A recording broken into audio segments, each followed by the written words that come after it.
Ya, salam sukacita dan damai sejahtera dalam kasih Kristus, saudara-saudaraku semua, sedulurku kabeh.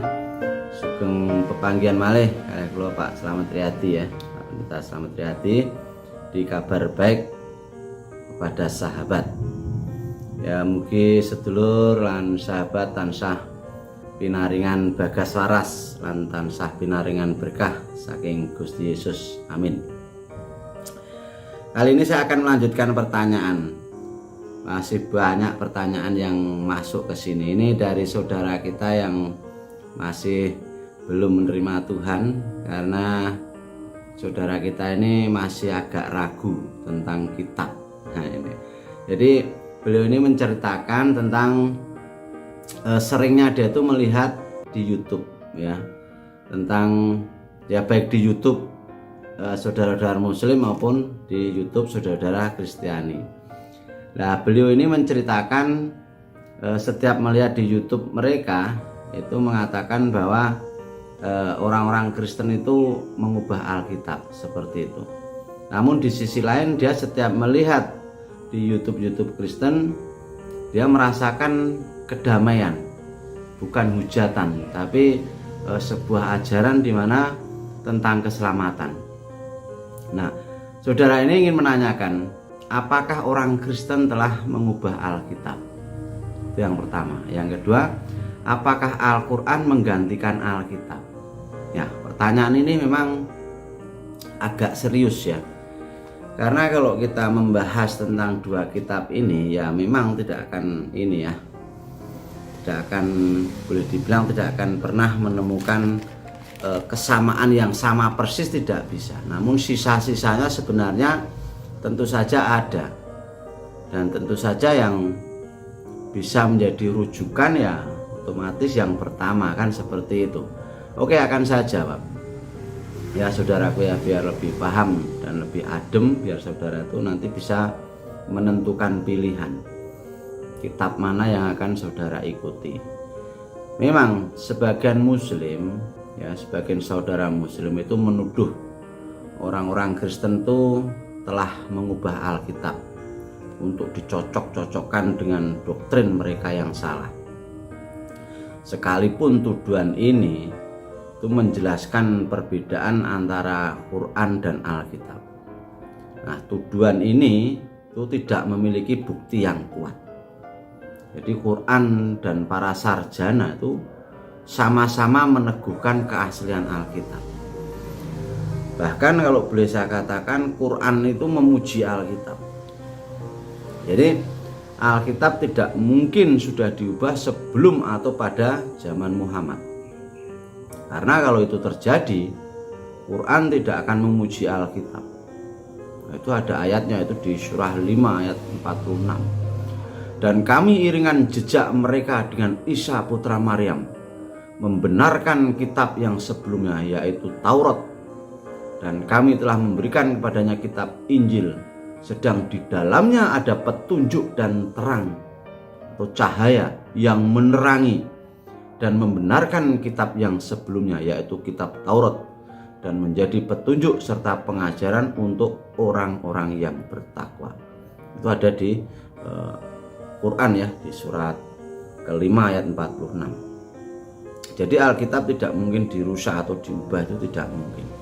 Karena Alkitab tidak diubah sebelum atau pada zaman Muhammad. Satu-satunya ruang untuk melakukan hanya bila dilakukan setelah kematian Muhammad.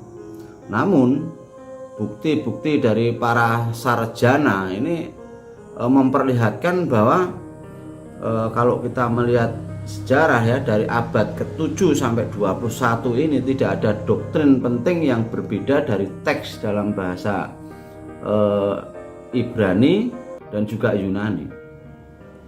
Jadi selain variasi dalam ejaan dan tata bahasa, Alkitab hari ini secara esensi tidak ada bedanya dengan Alkitab yang dipuji oleh Muhammad di dalam surah 3 ayat 3. Juga ketika Muhammad dilahirkan, itu ribuan Alkitab sudah ada dalam berbagai bahasa yang berbeda-beda. Kalau orang Kristen mengubah Alkitab, bagaimana mereka mampu menghancurkan semua Alkitab yang beredar saat itu, ya toh? Nggak mungkin, karena manuskripnya atau teks-teks aslinya itu masih ada, masih disimpan ya di museum. Nanti saudara bisa klik di Google ya untuk mengetahui di mana saja teks-teks yang asli atau manuskrip yang asli itu disimpan. Itu semua bisa dibuktikan. Jadi bila seseorang yang nekat untuk mengubah Alkitab, itu kemungkinan besar akan mengubah pengajaran-pengajaran yang merugikannya. Nah, kalau orang-orang Kristen benar-benar merubah Alkitab, kemungkinan mereka akan mengubah fakta-fakta mengenai keraguan Thomas, terus kemunafikan Petrus, dan sanksi bagi mereka yang mengubah firman Allah. Jadi yang benar adalah firman Allah tetap sama ya. Jadi kalau kita melihat di firman Tuhan Amsal, di kitab Amsal ya, ayat 30 pasal 30 ya, ayat 5 sampai 6, semua firman Allah adalah murni. Ia adalah perisai bagi orang-orang yang berlindung padanya. Jangan menambahi firman-Nya supaya engkau tidak ditegurnya dan dianggap pendusta. Jadi Alkitab adalah kebenaran ya saudaraku ya. Jadi saya harap saudara yang menanyakan ini bisa percaya ya. Makanya saya tanya, apakah saudara masih percaya bahwa orang-orang Kristen mengubah Alkitab? Kalau begitu coba tunjukkan ayat-ayat mana saja yang diubah. Kalau tidak, saya berharap saudara membaca dengan teliti ya, supaya saudara mendapatkan keselamatan. Seperti yang saudara katakan tadi, saudara setiap melihat di channel-channel YouTube Kristen, Anda sudah merasakan ada kedamaian, ada sukacita. Terlebih dari itu adalah Anda merasakan di dalam ajaran yang saudara dengarkan waktu saudara mengikuti YouTube Kristen, ada keselamatan yang ya dan amin ya. Jadi memang keselamatan di dalam pengikut Yesus Kristus itu hanya melalui iman ya, itu hanya melalui iman saudaraku ya. Jadi bukan melalui ritual itu tidak. Setelah saudara mengalami pertobatan, mengakui diri Anda atau diri saudara itu orang yang berdosa, yang butuh juru selamat ya, karena orang berdosa itu nggak mungkin bisa menyelamatkan dirinya sendiri. Hanya Tuhan sendiri yang bisa menyelamatkan kita ya, hanya Tuhan sendiri. Makanya Tuhan ya, Sang Firman harus menjadi manusia untuk menebus dosa-dosa kita ya, di samping sebagai peta dan teladan, juga sebagai penebus, sebagai juru selamat.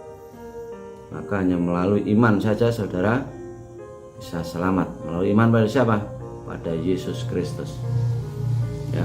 Jadi beriman bahwa dengan mulut saudara mengaku bahwa Yesus Kristus mati di atas kayu salib menggantikan dosa saudara, dan percaya dengan hati saudara bahwa Yesus telah bangkit dari kematian setelah 3 hari, maka Anda sudah diselamatkan ya.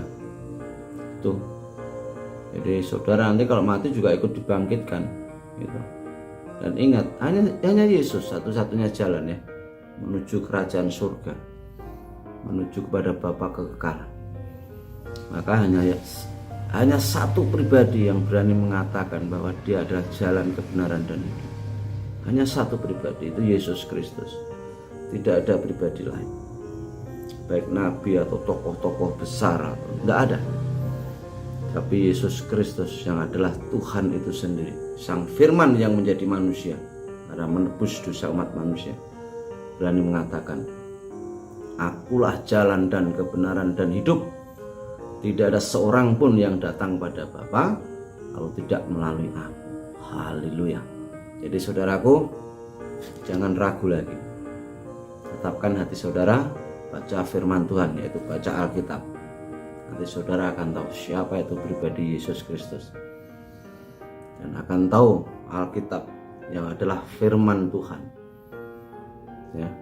Nanti saudara bisa baca dari kitab Kejadian bagaimana Tuhan itu menciptakan alam semesta, menciptakan manusia sesuai dengan gambar dan rupanya, dibentuk dari debu tanah dengan sempurna dan ditiupkan dengan ruhnya, dengan nafas Allah itu sendiri. Maka manusia mempunyai sifat hidup al-hayat.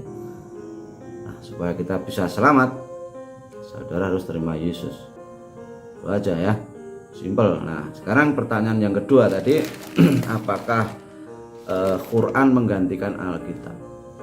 Jadi begini saudaraku, sebenarnya bukan menggantikan. Quran itu justru malah mendorong umat muslim atau orang muslim itu membaca Alkitab. Seharusnya itu ya. Banyak muslim yang tidak pernah membaca Alkitab karena mereka beranggapan bahwa Quran telah menggantikan Alkitab. Seperti saudara katakan tadi, ragu-ragunya kan di situ. Sebaliknya, Quran tidak pernah mengklaim menggantikan Alkitab, tidak ada. Jadi pembatalan otoritas Alkitab justru akan mempengaruhi ayat-ayat dalam Quran itu sendiri.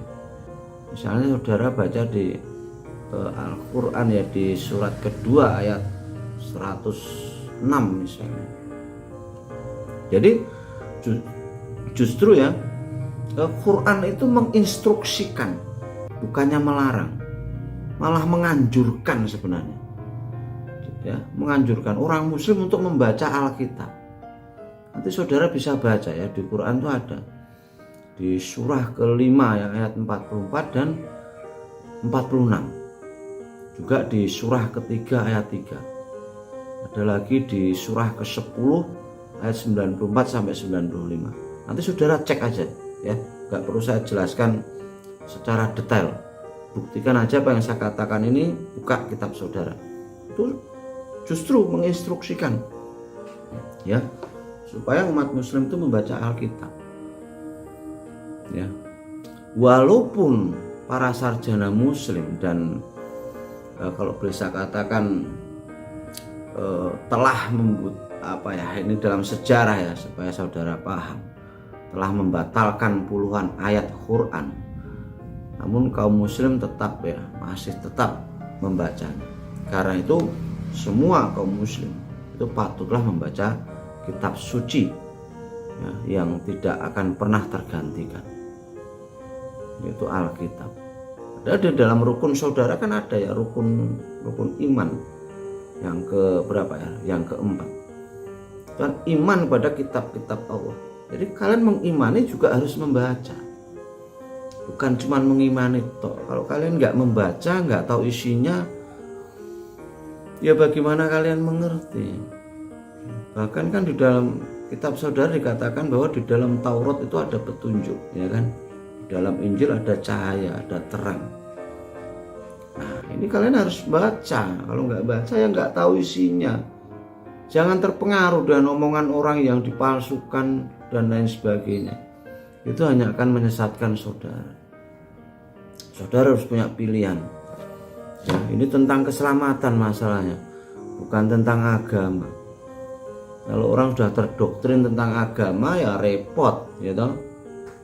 Gimana kalian bisa mengerti keselamatan yang ya dan amin?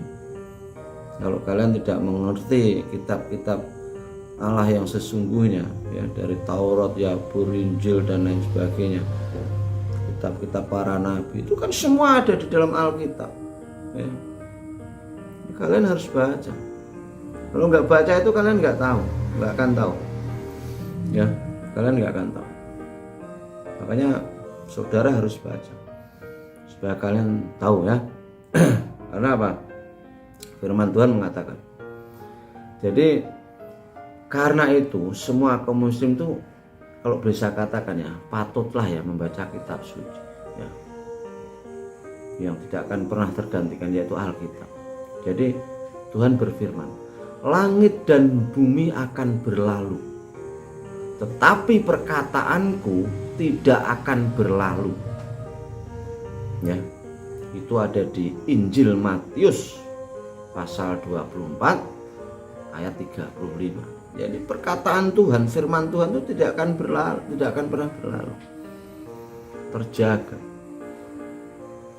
Memang beberapa orang mengatakan bahwa sebagaimana Injil membatalkan Taurat, maka Quran membatalkan Injil. Namun Injil tidak pernah membatalkan Taurat. Ya, itu hanya pendapat orang yang nggak paham itu. Jadi Yesus yang sempurna itu bukan datang untuk menghapuskan hukum Taurat, namun untuk menggenapi Taurat, ya, demi untuk mereka yang tidak dapat memeliharanya. Jadi Yesus mengatakan, janganlah kamu menyangka bahwa aku datang untuk meniadakan hukum Taurat atau kitab para nabi. Aku datang bukan untuk meniadakannya, melainkan untuk menggenapinya. Karena aku berkata kepadamu, sesungguhnya selama belum lenyap langit dan bumi ini, satu iota atau satu titik pun tidak akan ditiadakan dari hukum Taurat sebelum semuanya terjadi. Itu nanti saudara bisa baca ya di Injil Matius pasal 5 ayat 17 sampai 18. Ya. Jadi kenyataannya Yesus Kristus justru menunjukkan bahwa hukum-hukum Allah lebih sulit untuk ditaati dibandingkan apa yang dibayangkan manusia. Jadi Tuhan Yesus memperdalam arti Taurat ketika berkata, kamu telah mendengar yang difirmankan kepada nenek moyang kita, jangan membunuh. Siapa yang membunuh harus dihukum. Tetapi aku berkata kepadamu, setiap orang yang marah terhadap saudaranya harus dihukum. Siapa yang berkata kepada saudaranya kafir harus dihadapkan ke mahkamah agama. Dan siapa yang berkata jahil harus diserahkan ke dalam neraka yang menyala-nyala. Kamu telah mendengar firman, jangan berzina. Tetapi aku berkata kepadamu, setiap orang yang memandang perempuan serta menginginkannya sudah berzina dengan orang itu. Ya, sudah berzina dengan dia di dalam hatinya.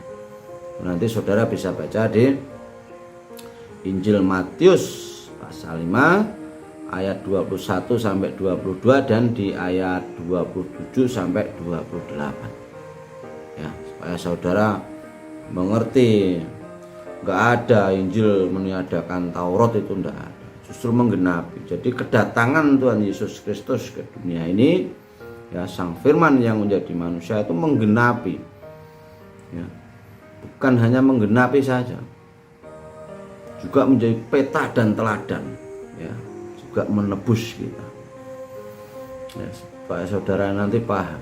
Karenanya semua orang layak masuk neraka. Karena apa? Orang itu sudah berdosa. Tanpa Tuhan Yesus Kristus itu mengerikan, ya, mengerikan. Karena semua orang sudah jatuh ke dalam dosa, dan itu butuh juru selamat, butuh penebus. Ya. Nggak boleh main-main. Kita itu hidup di dunia itu hanya sementara. Kita akan hidup di dalam alam kelanggengan, ya, di dalam kerajaan surga yang kekal. Ya. Jadi kita perlu juru selamat. Jadi percayalah pada Tuhan, ya. Dari kitab-kitab yang sebelumnya, kitab itu tidak pernah dapat dibatalkan, ya, tidak pernah dibatalkan. Firman Tuhan mengatakan, dasar firman-Mu adalah kebenaran dan segala hukum-hukum-Mu yang adil adalah untuk selama-lamanya. Itu ada di Mazmur 119 ayat 160. Jadi saudaraku yang terkasih, itu aja jawaban dari saya, ya. Nanti kalau masih ada pertanyaan lagi yang masih belum paham, nanti bisa tanya lagi. Dan ini masih ada satu pertanyaan lagi akan saya jawab, ini dari saudara muslim yang lain. Pak Pendeta Slamet mau tanya, mengapa orang-orang Kristen tidak berpuasa sebagaimana orang-orang Muslim? Nah, ini saudara tanya juga belum tahu, mungkin saudara, enggak apa-apa. Namanya orang enggak tahu ya tanya, wajar. Ya.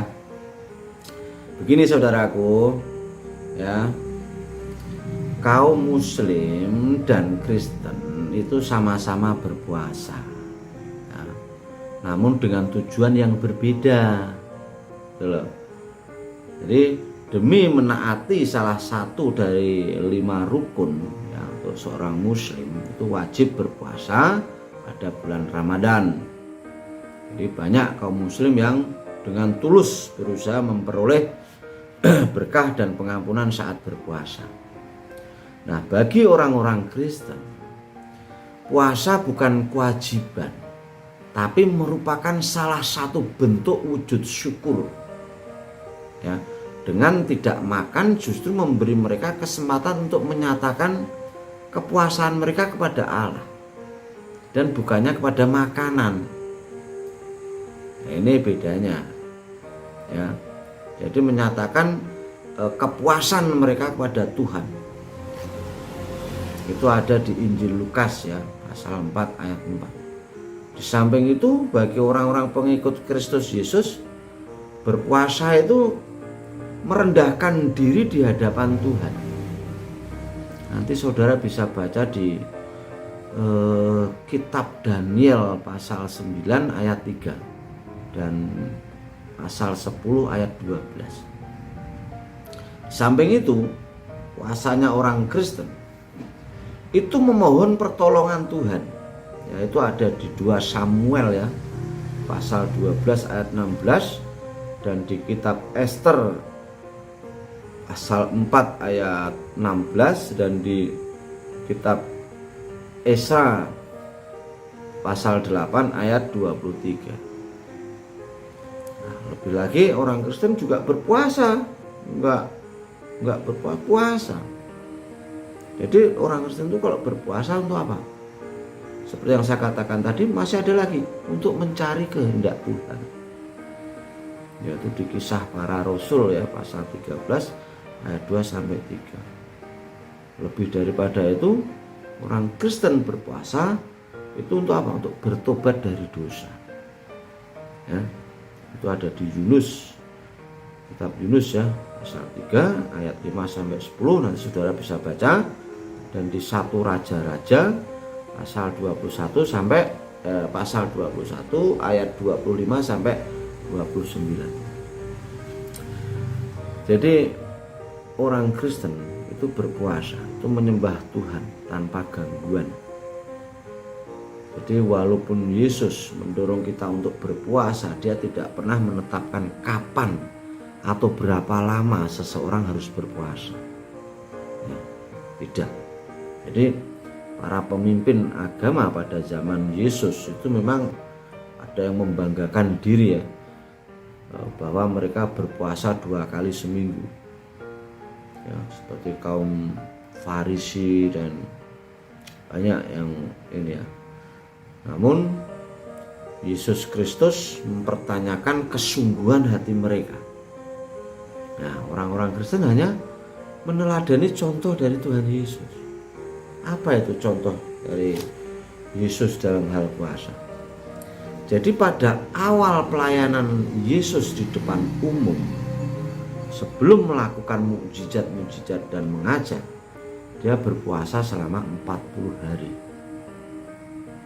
Ya, sesudah itu si iblis mencobai Yesus saat dia masih lemah karena lapar. Dan setelah berpuasa 40 hari dan 40 malam, akhirnya laparlah Yesus. Dan iblis membawanya pula ke atas gunung yang sangat tinggi dan memperlihatkan kepadanya semua kerajaan dunia dengan kemegahannya, dan berkata kepadanya, semua itu akan kuberikan kepadamu jika engkau sujud menyembah aku. Maka berkatalah Yesus kepadanya, enyahlah iblis, sebab ada tertulis, engkau harus menyembah Tuhan Allahmu dan hanya kepada Dia sajalah engkau berbakti. Lalu iblis meninggalkan dia, dan lihatlah malaikat-malaikat datang melayani Yesus. Nah, itu ada di Injil Matius pasal 4 ayat 2 dan pasal 8 ayat 11. Jadi Sekalipun iblis mencobai Yesus untuk berdosa, Yesus tidak jatuh dan tetap sempurna. Tidak seperti manusia lain dalam sejarah ya. Banyak seperti itu. Nah, peringatan Yesus mengenai puasa yang sombong ya, orang-orang yang puasa yang sombong, itu kalau melihat perkataan Tuhan Yesus yang melihat orang-orang yang sombong karena puasa, itu kita bacakan ada beberapa ayat saya sampaikan. Jadi jangan berpuasa supaya terlihat suci di hadapan orang lain. Ini firman Tuhan ada mengatakannya. Dan apabila kamu berpuasa, janganlah muram mukamu seperti orang munafik. Mereka mengubah air mukanya supaya orang melihat bahwa mereka sedang berpuasa. Aku berkata kepadamu, sesungguhnya mereka sudah mendapat upahnya. Tetapi apabila engkau berpuasa, minyakilah kepalamu dan cucilah mukamu, supaya jangan dilihat oleh orang bahwa engkau sedang berpuasa, melainkan hanya oleh Bapamu yang ada di tempat tersembunyi. Maka Bapamu yang melihat yang tersembunyi akan membalasnya kepadamu. Itu ada di Injil Matius pasal 6 ayat 16 sampai 18. Dan Tuhan Yesus tidak suka dan juga menegur ya orang yang berpuasa hanya untuk mendapatkan pengampunan dosa. Itu orang-orang Farisi itu seperti itu. Jadi seseorang yang menjadi anggota dari sekte Yahudi ya, orang Farisi itu ya, yang ekstrim. Ini ya, saudara nanti baca Alkitab tahu siapa itu orang Farisi. Makanya Tuhan Yesus juga menegur orang-orang Farisi. Ya. Firman Tuhan mengatakan begini. Orang Farisi itu berdiri dan berdoa dalam hatinya begini. Ya Allah, aku mengucap syukur kepadamu karena aku tidak sama seperti semua orang lain, bukan perampok, bukan orang lalim, bukan pezinah, dan bukan juga seperti pemungut cukai ini. Aku berpuasa 2 kali seminggu. Aku memberikan 1/10 dari segala penghasilanku. Tetapi pemungut cukai itu berdiri jauh-jauh. Bahkan ia tidak berani menengadah ke langit, melainkan ia memukul dirinya dan berkata, Ya Allah, kasihanilah aku, orang berdosa ini. Aku berkata kepadamu, ini kata Yesus ya, orang ini pulang ke rumahnya sebagai orang yang dibenarkan Allah, dan orang lain itu tidak. Sebab barang siapa meninggikan diri, ia akan direndahkan, dan barang siapa merendahkan diri, ia akan ditinggikan. Ya, itu ada di Injil Lukas pasal 18 ayatnya 11 sampai 14. Jadi Tuhan Yesus itu mengajarkan bahwa manusia tidak bisa masuk ke Firdaus karena berpuasa. Ya, dosa itu membuat itu ya, perbuatan baik kita itu yang paling saleh sekalipun itu tidak pantas di hadapan Tuhan. Ya, itu. Nah, Yesus juga mengubah puasa. Ini kalau kita baca di kitab Injil Markus ya pasal 2 ayat 18 sampai 22. Jadi Tuhan Yesus mengajarkan bahwa mengikut kehendak kudus Allah itu memberikan kepuasan yang lebih besar dari urusan makan. Ya, firman mengatakan, sementara itu murid-muridnya mengajak dia, katanya, Rabi, makanlah. Akan tetapi ia berkata pada mereka, padaku ada makanan yang tidak kamu kenal. Maka murid-murid itu berkata seorang kepada yang lain, adakah orang yang telah membawa sesuatu kepadanya untuk dimakan? Kata Yesus pada mereka, makananku ialah kehendak Dia yang mengutus aku dan menyelesaikan pekerjaannya. Itu ada di Injil Yohanes 4 ayat 31 sampai 34. Nah, yang jadi pertanyaan, apa itu kehendak dan pekerjaan Allah? Maka Yesus berkata, kata Yesus pada mereka, akulah roti hidup. Barang siapa datang kepadaku, ia tidak akan lapar lagi. Dan barang siapa percaya kepadaku, ia tidak akan haus lagi. Tetapi aku telah berkata kepadamu, sesungguhnya kamu telah melihat aku, kamu tidak percaya. Semua yang diberikan Bapa kepadaku akan datang kepadaku. Dan barang siapa datang kepadaku, ia tidak akan kubuang. Sebab aku telah turun dari surga, bukan untuk melakukan kehendakku, tetapi untuk melakukan kehendak Dia yang telah mengutus aku.